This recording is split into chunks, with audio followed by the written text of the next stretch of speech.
Hello dear student, কেমন আছো? I hope প্রত্যেকে ভীষণ ভালো আছো। স্ক্রিনের ওপর লাভ ও ক্ষতি চ্যাপ্টারের একটা অঙ্ক বা কোশ্চেন দেখা যাচ্ছে, তাই না? এই কোশ্চেনটা আমরা প্রথমে পড়বো, পড়ার পর বুঝবো, বোঝার পর চ্যানেলটা সাবস্ক্রাইব করে অঙ্কটা করবো। ওকে, চলো কি বলেছে দেখো। টাকায় 3টি করে লেবু কিনে 2টি করে বিক্রি করে, মানে 1 টাকায় 3টে করে কিনছে কেনার সময়, আর যখন বিক্রি করছে 2টো করে বিক্রি করছে। 18 টাকায় লেবু বিক্রি করলে যত টাকা লাভ হবে তা হলো 3 টাকা, 6 টাকা, 8 টাকা, 10 টাকা। দেখো একটা গল্প করি। 3টি লেবু ক্রয় করছে কত টাকায়? 1 টাকায়।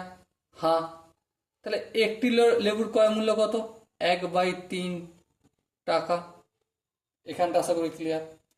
এবার দেখো, 1 টাকায় বিক্রি করছে কটা লেবু? 2টি লেবু। হ্যাঁ, তাহলে 18 টাকায় বিক্রি করছে কটা লেবু? 18 ইন্টু 2 সমান 36টি লেবু, তাই না?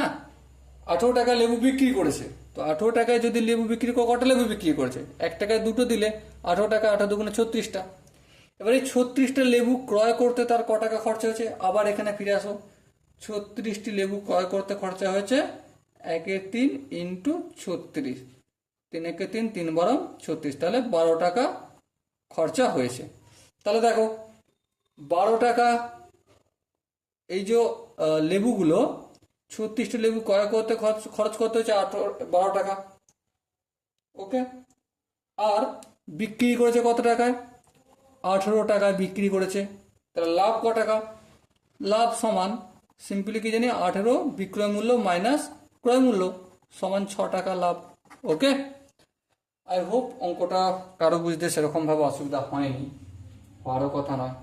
এরপরও যদি কারো মনে হয় যে না আরেকটু এক্সপ্লানেশন বা একটু ডিটেলসে বোঝানোর দরকার আছে, তো ডেফিনেটলি কমেন্টে জানিও। ওকে, সো দেখা হচ্ছে পরের সেশনে। ততক্ষণ পর্যন্ত ভালো থেকো, সুস্থ থেকো এবং জয় হিন্দ।